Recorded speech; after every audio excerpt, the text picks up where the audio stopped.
I'm going to talk today about really how technology can help a new business, and we are focused towards a new business in this talk, but obviously there'll be relevant information for all of you, I hope. So if we're getting started with a new business, obviously the first thing we need is a website, and we need to decide what we're going to do with that website. Whether we're going to sell through that website is the first big question. In other words, do we need a full e-commerce website that has the power to take payment? And we're talking a significant cost if that's the case. Or do we just need a website that people can go to for information? And in that case, we need to make sure it's dynamic.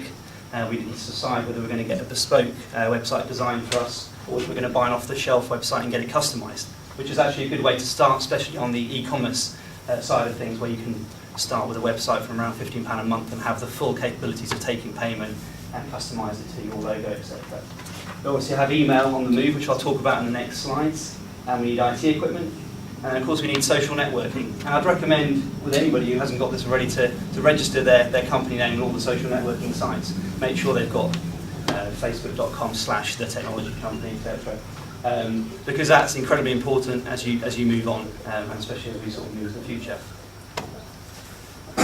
Okay, well, devices and services now are better than they've ever been. And I spent the previous 12 years before I started the technology company working for BT in research. Actually, I was a home worker for the last 7 years in Tavistock. And the services and the devices I've got available now are better than they were in all the time I was at British Telecom. You can work anywhere with just basically a smartphone and a cloud service.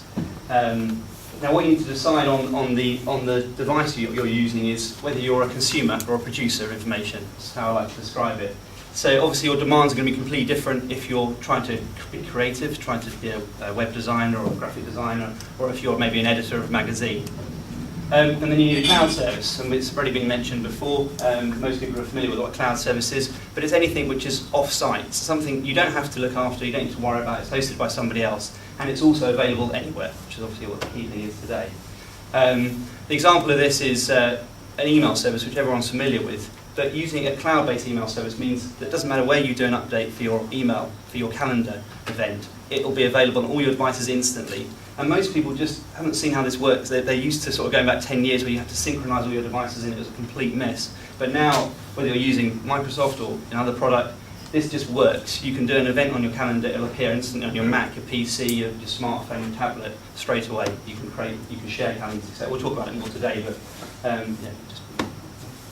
Okay, this is just a slide to try and describe what we'd recommend for a startup company, office-based. Obviously, I know we're talking today about Microsoft Anywhere, but as you move towards an office, this is some of our recommendations. The one thing which is often overlooked is the router for your premises. People often take what they are provided for from their service provider, a cheap £50 router, and then they'll expect it to cope with, or even 3 or 4 users with maybe 4 or 5 devices each, and they just tend to not cope. You don't have to spend lots of money, but spend a couple £100 on a router, you're well on the way to something which will work.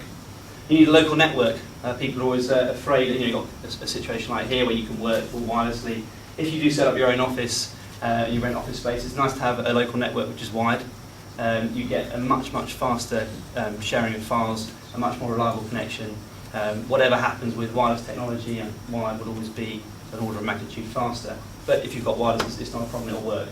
You need your devices. You need to decide whether you're a premises where people are going to come and visit you, where the design of the equipment may be using a Mac or a, sorry, I shouldn't say that, whether you're using a PC, whether it's an all-in-one PC, a touch screen, whether they're going to interface with it, whether you're just going to have tablets and just look very sort of modernist.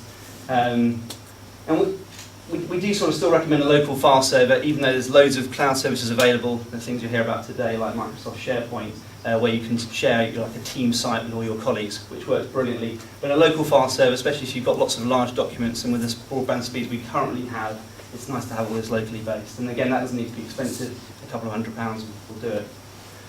Cloud-based emails I mentioned in the previous slide, and that's cloud-based tasks, calendar, etc. as well. And then you've got the shared resources.